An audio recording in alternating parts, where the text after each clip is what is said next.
Good morning. Welcome back, friends. Good morning. Good morning. How are you today? Cold. It's a cold morning. Yes, it is like bitterly cold. Yeah. Um, Good. How are you guys doing? Love to hear in the comments now that we're a couple weeks into the new year. How are things going? How are you feeling? I think there can be a lot of pressure on the holidays and the new year that it's always kind of those first couple weeks are getting like your feet back under you. Mm-hmm. So we were chatting this week about just kind of what we thought we wanted to talk about today.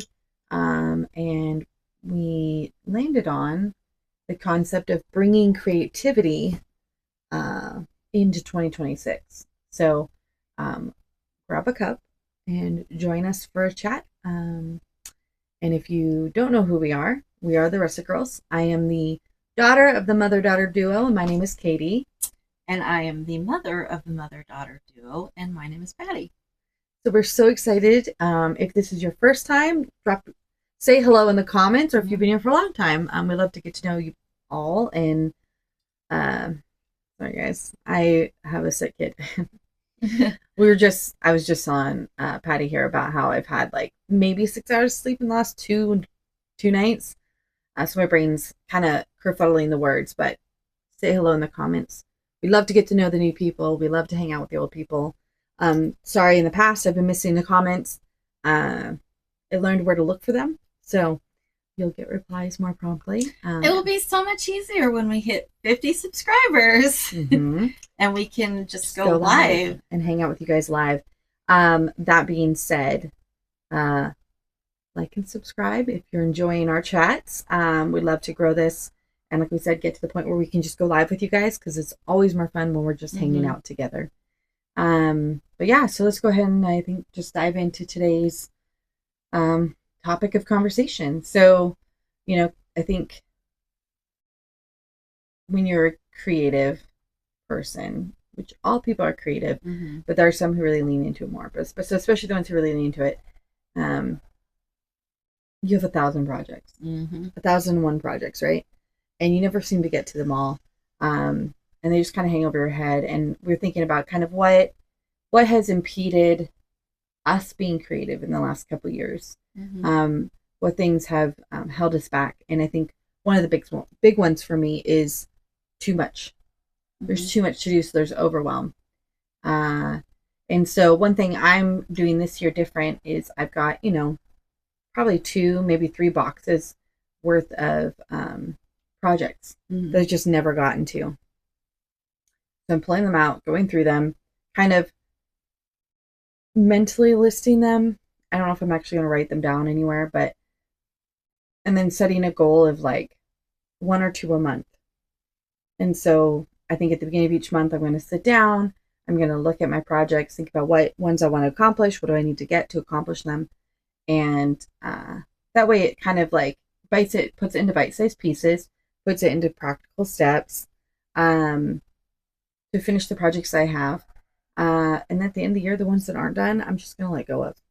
Because there can be that guilt associated. I was going to do that. I have, these supplies. And like, if you just don't want to do anymore, like I've had these boxes for 2-3 years. I think it's the point of accepting that like, I don't really want to do this. Right. And I think you can do that, one of the ways I think you can do that guilt-free, I know for me, I struggle to just, throw stuff like that away. But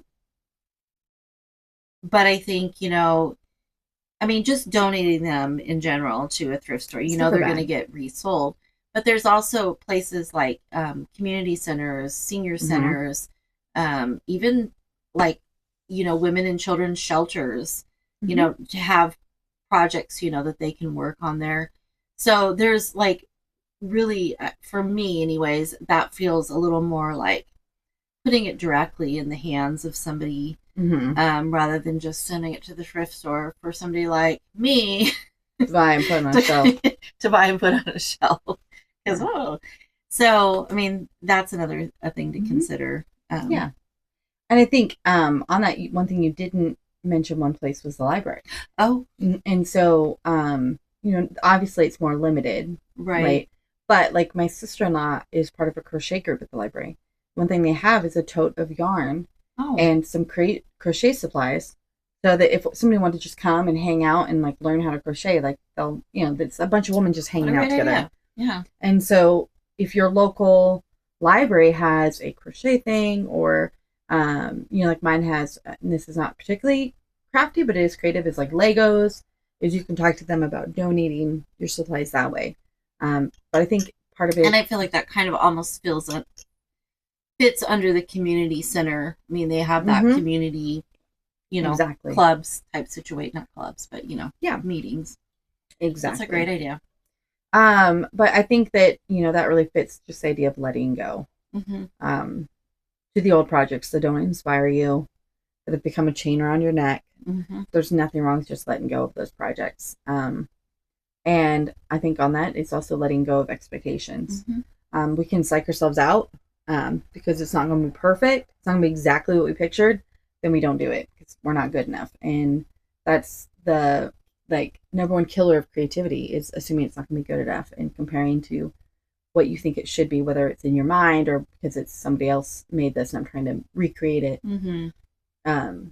Creativity is about your own self-expression. Mm-hmm. And so I think letting go of those expectations for yourself, and letting go of that pressure might kind of unclog the creative pipes and make you want to do some of those projects that have been sitting around. And then I think it's, I touched on that, but like the practical steps. So I talked about like, getting them out and looking at them so they're not just forgotten in a box. Thinking about like, what do they need? And then putting them, like I said, I don't know that I'm going to write them on my calendar, but like putting them on the calendar, like setting myself an expectation and more importantly, a opportunity to be creative, because it's easy to be too busy. Right. Well, and on that note of, if you are in that place where you're feeling the overwhelm, is first off, if you're feeling that, set a rule for yourself that you're not allowed to go collect any more supplies. I know I was always guilty of that. Like I would be in the middle of a project and I would need a component, and I would go to the craft store for that, and then I would see 14 other things that would inspire me. Yeah. And having the shop and all of my personal crafting things kind of got melded into the shop. And I mean, if you were there for the very end of the shop, if you know the shop and you saw were there, all the craft supplies, you saw all the project pieces, the project pieces, elements, yeah. And for me, my stumbling block then was busy. I didn't allow myself. And I think that's it. Whether you're super busy or whether overwhelmed, whatever your reason for not doing it is, I think we have to be intentional about setting that time. We don't have to be rigid. We don't have to say, because inspiration strikes at different times. But, if you get it on your calendar that, like once a month or once a week or whatever you feel like, and just have that there as like a little sticky note reminder, of I want to make time for that. Right. Leaving room in there for that. Because I think expressing creativity is so important. God created us all. I mean, God is so creative, and you look at the world around you, all the colors, the flowers, the shapes, I mean, the plants, the animals, like every human who's so different. Like God and the sunsets every night. I love the sunsets here. So God is an immensely creative being, and he gave that to us. He made each one of us special and unique. Yeah, exactly. And he put that in us. And so everyone has the ability to be creative. I think it's sometimes it's people, like outside people, outside circumstances. Sometimes it's our own inner voice that tells us we're not creative enough, we're not good enough, because we can't paint a gorgeous sunset or a Picasso, we're not a painter. Or because, I can't make a sweater or a cute little animal with crochet, I can't crochet. Or whatever your hobby of choice is, it's easy to set these expectations, or maybe that was what was spoken into. There's no value in creative expression growing up. And I think it's just an important part. I mean, scientifically speaking, I've been doing a lot of like reading on grief in children and the value, the therapy that comes from creative, the therapeutic benefits of creative expression. And that's true for like such a range of things. Yeah. So there's so much value in it. And even if you think you're not good at it or not good enough, like just a process. It's just doing it. That's so good for you and so good for your mind. Nobody and soul. says you have to give it as a gift or put it up on your shelf for the world to or see. Sell it or post it on social media. You make it. You can make it and you can chuck it if you want to do that. But don't do it because you devalue it. Don't do it for that reason. Yeah. But you know what I mean? It just, it's the process. It's the process for sure. I've done a few paint nights and, you know, you get the canvases and I've liked my paintings. It's not that I hated them or anything, but for the most part, they end up going to Goodwill because I figure someone can paint over it or repaint. I'm not a huge canvas painter. I just enjoy the, usually I pick ones that have like a specific technique. I want to learn how to do flowers and this one's a flower one. So I'm going to go to that one. Or I want to learn how to do a tree. So this one. So I kind of do it to learn a technique on how to make something. And so then painting's like, whatever, I don't want to paint. I don't want to cover my whole house with my own canvas paintings. And so there's absolutely nothing wrong with letting go.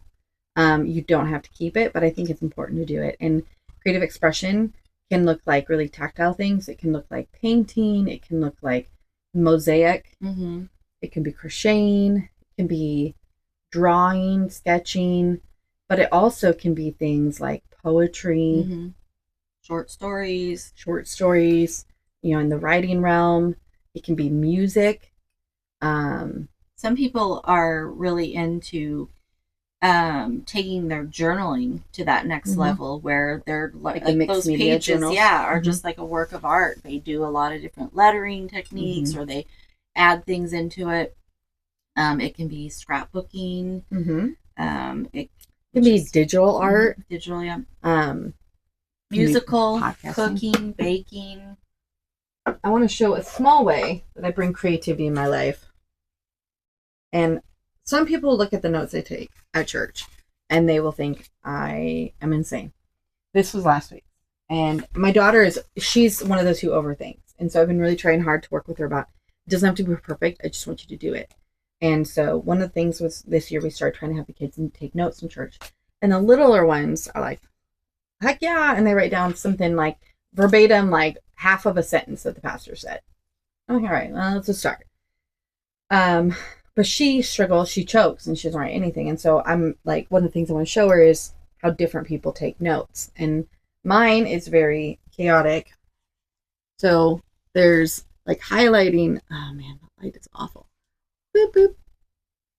There we go. Highlighting and doodling. And, you know, in some earlier pages, I underline, I draw boxes, I draw little notes, little pictures. Sometimes it's just like a word that there you go, it's script.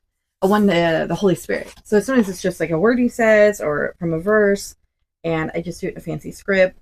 But for me, it's a creative expression, and I like looking at the pages. It breaks it up. It's not monotonous, like straight notes. So creativity can come, and that's just one little spot where I found I can tuck some creative expression in within my daily routine. Well, and I think that's the thing that is easy to get lost in creative expression, artistic expression, if you will, is, you know, there's like an artist creates from what's speaking to them, whatever their medium is. Yeah. And not everybody's going to like it. I mean, you're creating for yourself to fulfill that part of your soul that needs to create. Yeah. And, you know, you can just think about like painting artists, right? Canvas artists or whatever. And, you know, like some people look at it, you go to an art gallery and you look at some things, you're like, doesn't speak and to other me. Things are like, oh my gosh, like that is amazing. And so, yes, the main goal is you're creating to speak to your own soul. I'm tripping over my words here, Mm-hmm. but somebody else may or may not, Mm-hmm. relate to that or speak to it. Mm-hmm. And somebody may be inspired, right? Mm-hmm. Where do we find our inspiration? Yeah. Somebody else has created something, usually, that inspires. It's not always. Sometimes it comes from Directly, but I think straight from even that you're within. drawing from all Um, kinds of things around you. but yeah, and we can never 100% replicate what somebody else has done, right? I have all kinds of pictures saved on my phone of like, oh, I'd like to do something like that. And then when I have sat down to do it, it's like a component of it, Mm-hmm. or even the part that I really want to replicate, it looks different because it's Yeah. coming from me. Mm-hmm. So It's your own personal expression. yeah. So yeah, I think, it's just doing it, and letting go of those expectations on yourself. Because sometimes you surprise yourself. I've always said like I can draw in my head, like I Oh can, yeah. but I've never quite been able to translate it into my hands doing it. But every now and then I've just sat and just played with it. Like, okay, I can Mm-hmm. see this, and I just play with it. And there's been a few things that I've just kind of sketched out and I was You're like, like, hey. wow, I'm pretty proud of that. Um, so you might surprise yourself. Yeah. Well, so I think, just doing is good. But there's also the opportunity to grow. And if Mm-hmm. you want to build a skill, True. Mm-hmm. and that's something I think when you're looking at that, you can look at classes and workshops. I mentioned the library has, they have a crochet group at my local library that you can go. And even if you don't know how to crochet, it's not a formal class. It's just a bunch of women who do know how to crochet, but they like the vast majority of them are happy to teach you things. So, I think finding others who are a little bit farther along in that Mm-hmm. specific skill set to be teachers, whether it be if you take workshops or if you take, classes, or if you just go to a group. YouTube is an excellent resource Mm-hmm. for learning. One thing I've really wanted to, in the last like year or two, wanted to get better at watercolor and to have my girls watercolor and learn how to sketch wildlife. And so I had these books on my list, and I got them for Christmas. So I got one that's called Wildlife Watercolor and Watercolor in Nature. And there's so many resources like this out there where it like literally just breaks it down one step at a time. And this one it's like one petal or three little petals and then like eight petals. And so finding a good book or a Mm-hmm. resource, because it's not about comparison, but there's nothing wrong with wanting to improve your skill Oh, absolutely so not. that you can. Because like she said, like I have things in my brain. I have I got this from, I went to therapy for a while, and she talked about creating like go to the place you felt the safest and then put a box there that has a lock that no one else can open. And she talked about, so this was about like when you have like trauma and things like that, you put it in the box when you're not feeling safe, not in a space where you can process. And then you go back to that, and you, in your mind, go back to that spot, open the box, and you start dealing with the things. And that kind of transition to, when I'm having my time with the Lord and I'm praying and, worshiping, and I like to try to visualize the space. And then there's there's like a tree and there's some water, and I have this in my head, and I would love, love, love, love to be able to paint it. But I can't bring that to reality. And so that's one of those things. That's why I want to build the skill so it gets to a point that what is in my head, I can put on paper Mm-hmm. and enjoy it and be like, that's not like a pale shadow. It's actually a pretty good representation of it. So I don't think there's anything wrong with pursuing like building Right. your skills. Oh, for sure. I mean, one of my current ones right now is I'm trying to learn, I guess, managing digital media and Mm-hmm. and creating better YouTube videos. And so, I'm utilizing, like you said, going to people that are a little bit ahead of me Mm-hmm. because we all that's Learning. another point, hidden there is that we're all teachers. We all have Mm-hmm. something that we can share with Oh somebody yeah. else. There's somebody that's behind us Mm-hmm. um, in whatever avenue of life. But yeah, utilizing that to, that, and, doing a lot of digging on the internet, trying to learn things and understand it better to stretch myself and grow myself in that creative arena. Yeah. And I think on a little bit of a soapbox, in the world of AI replacing art, AI replacing much art. I mean, you think about AI doing the paintings or well, not paintings, but like the digital art, creating music now, poetry. There's something about it when you see it done. There's paintings you look at and it just in your soul, you feel it. You respond to it. And there's something about AI art that's a little bit soulless. You just don't have the same response, even if it's stunning. There's just no soul. There's no heart. And I think in this day and age, we're going to see more and more people turn to AI to create things because it's easy and it's faster, and it doesn't require a lot of skill. I mean, a certain amount you have to learn how to use AI, but sorry, it's even more important that we, as the adult woman, set an example and look to the younger generation to teach them that your creativity is important, your personal expression, your creative ideas and thoughts and projects have value and they're important, and even if they're imperfect and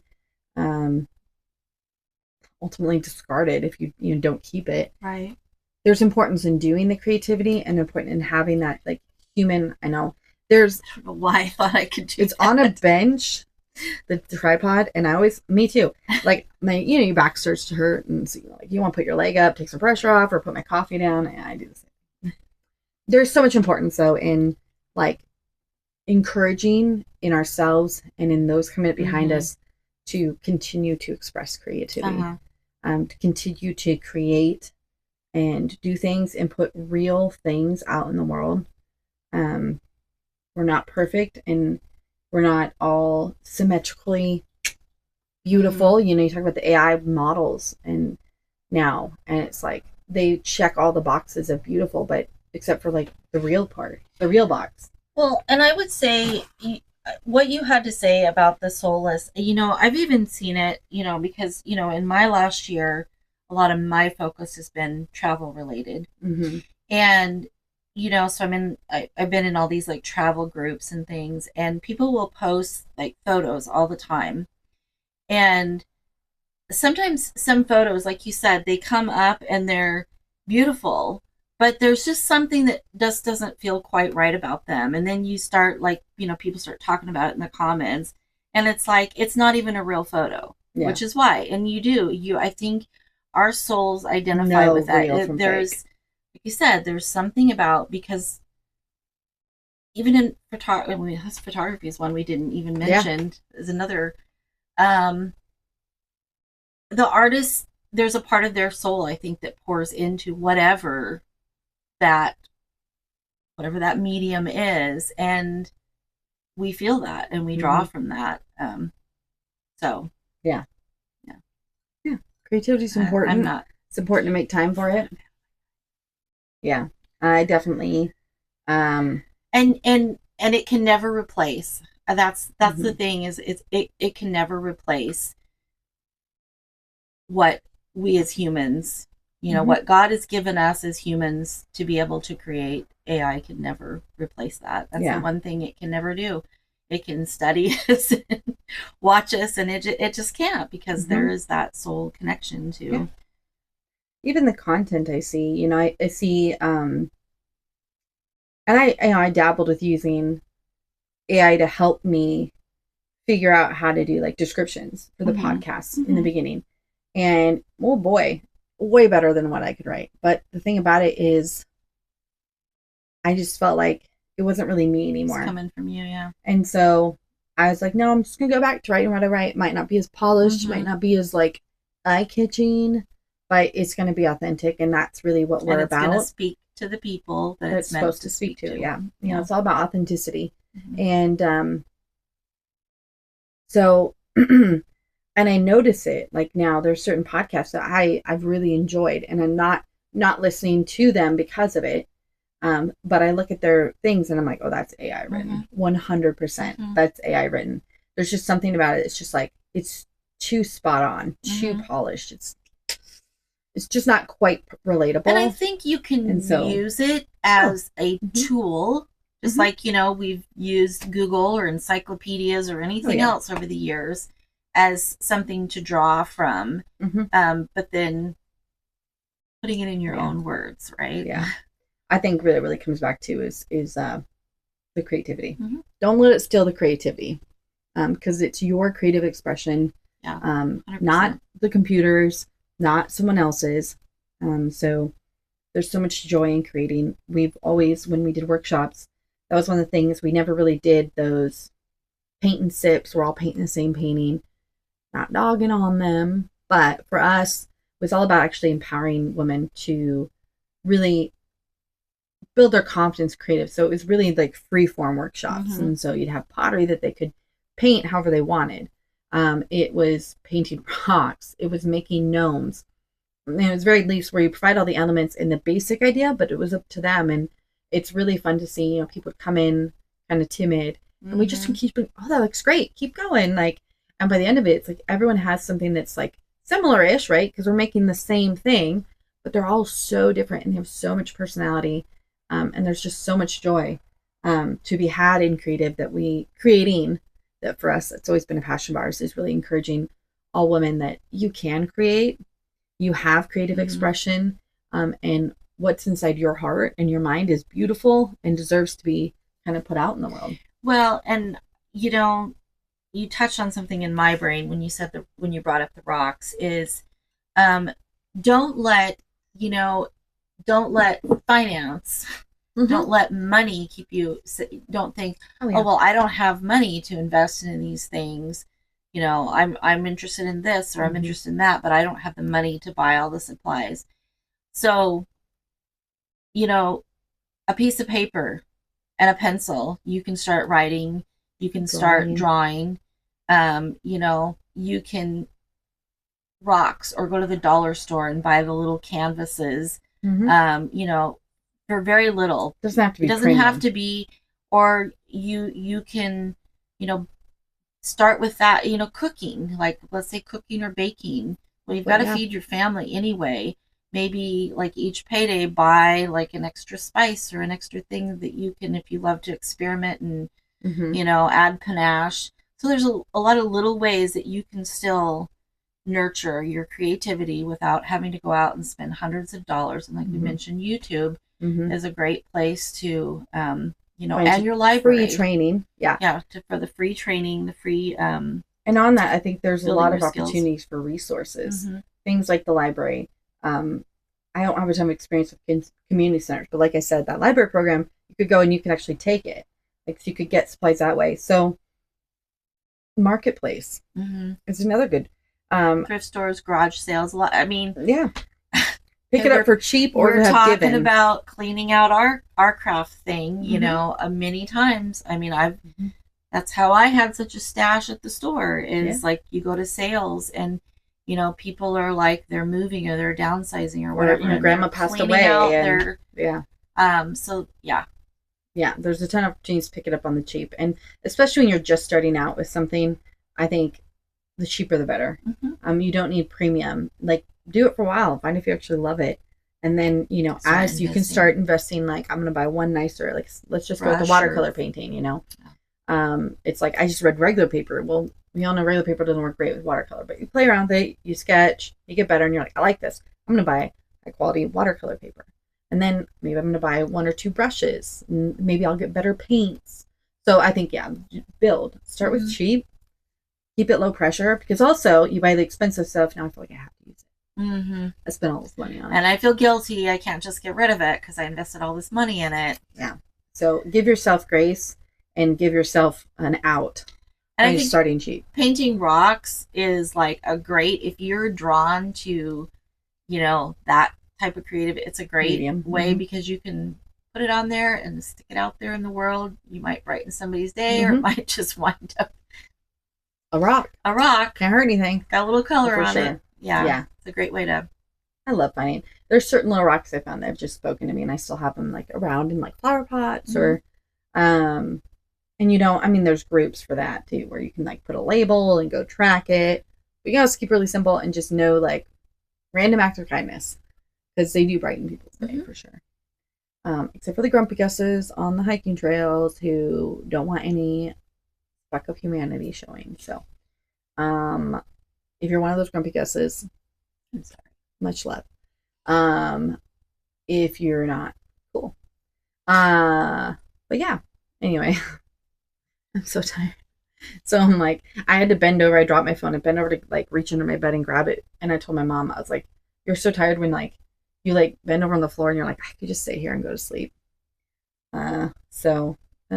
If you're offended by anything I said, don't hold me accountable. I'm tired because I do care. I'm not like my dad. I do care. It'll make me cry.